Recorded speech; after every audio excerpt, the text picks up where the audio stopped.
I'm back! Hello, everybody. So, another cocktail. With Christmas in a month, but still around the corner, we need to learn how to make cocktails to accommodate the people that won't be able to visit us.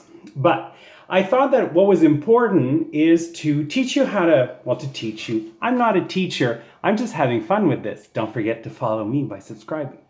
But one of the things that we often see are cocktails that require egg whites.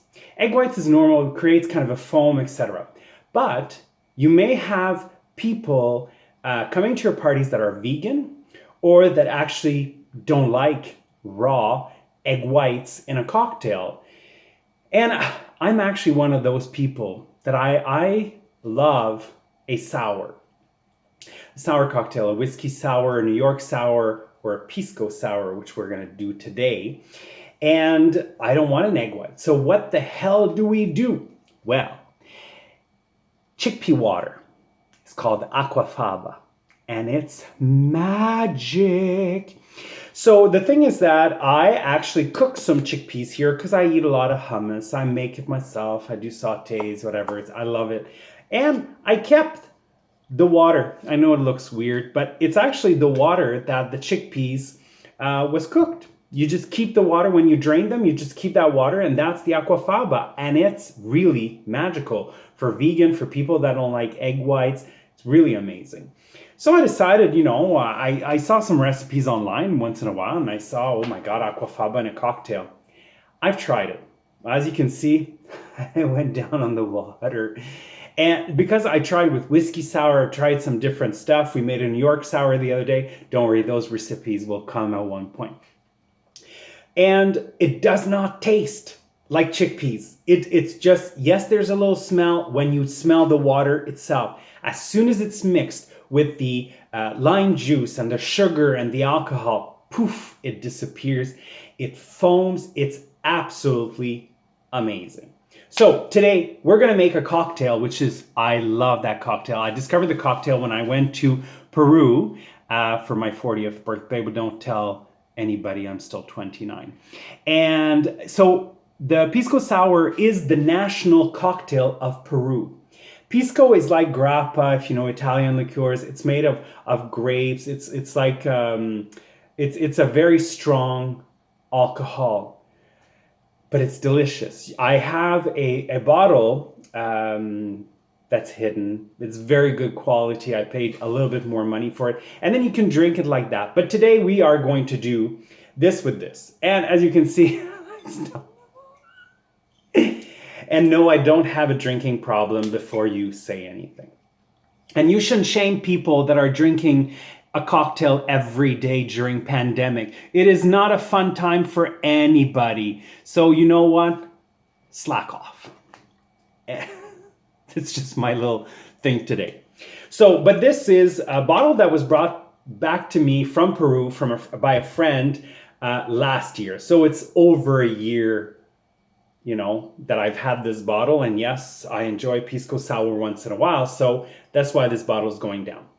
Then I'm actually going to do a little twist on it because of course it's me, but I didn't make a simple syrup, a regular simple syrup. I made it with my rosemary from my garden. So I boiled 2 cups of sugar with 2 cups of water and a tiny little bit more. And then as soon as it started being dissolved on the heat, I added some sprigs of rosemary. I actually put for the 2 cups, I think I had about 8 or 9 long sprigs of fresh rosemary in it.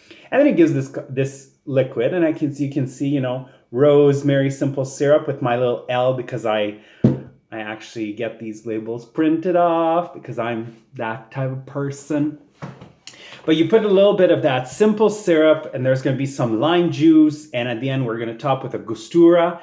And I was looking at the ingredients and I think it's vegan, but I can't confirm because there's caramel color and added color in the Angostura bitters that you put at the end.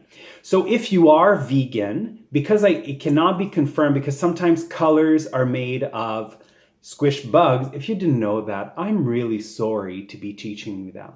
But sometimes colors in food or dishes, etc., is actually it comes from animals or crushed bugs. So I can't confirm. So you can omit that at the end. But I'll show you the traditional in a vegan way, and then we go from there. So I'm going to use a tumbler for this cocktail because that's the normal, but I've seen it in Peru. Everywhere you go in Peru, they offer you a cocktail, Pisco Sour, or you can order one. And sometimes they have different glasses. It could be like a small little wine glass. It could be a tumbler. It could be anything. So, but let's start with the recipe. So we get our Pisco, main ingredient. So for that, we'll need 2 ounces of Pisco. Pisco is actually available in different countries in South America. I know Colombia does it. I'm not sure about other countries, but I know here in Ontario at LCBO, we cannot find the Peruvian Pisco. We can only find the Colombian, if I'm right. But this is just from my memory. I didn't research that before I speak to you today. And I'm not going to restart this video. So you know what? Do your own research. But I love Peruvian Pisco because I think it's from there. They make Pisco Sour. Let's go for that.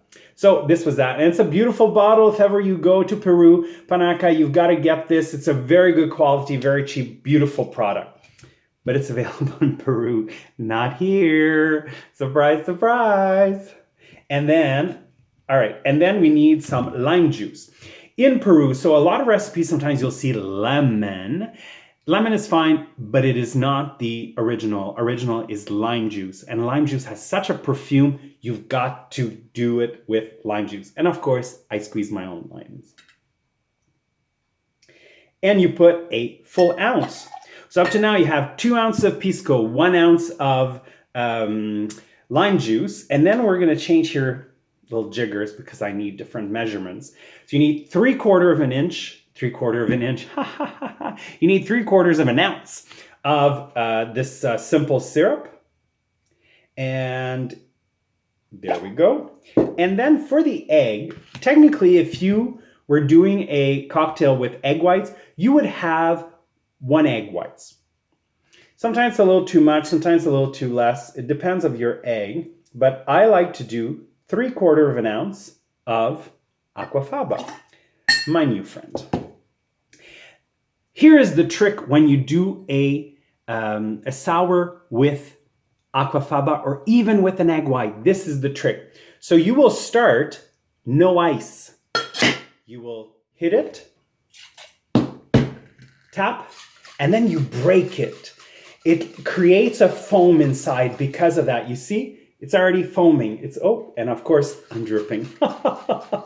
Ain't that funny? So you start like that. And then, of course, you open it. And I wish you could see. No, we can't do that. But it's foaming. So then you add ice.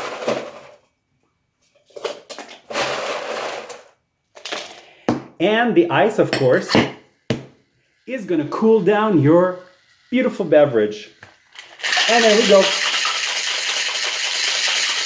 Woo!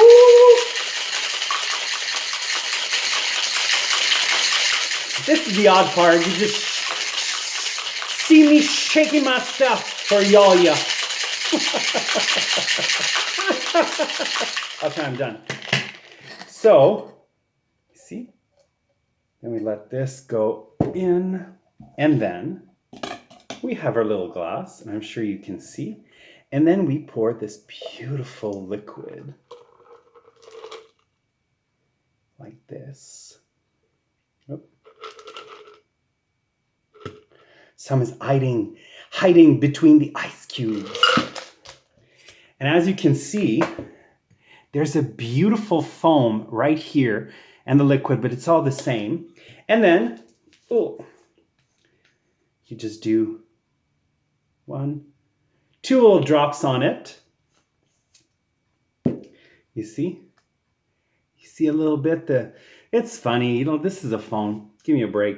But this is a Pisco Sour vegan. Well, minus the Angostura because I can't confirm. But this is beautiful cocktail. If you have guests that are a little bit exotic or a little bit difficult, you just Make them a Pisco Sour. Get to know this recipe. It is fantastic, and you're just going to love it. Oh, this is good. And now I say goodbye. See you next time.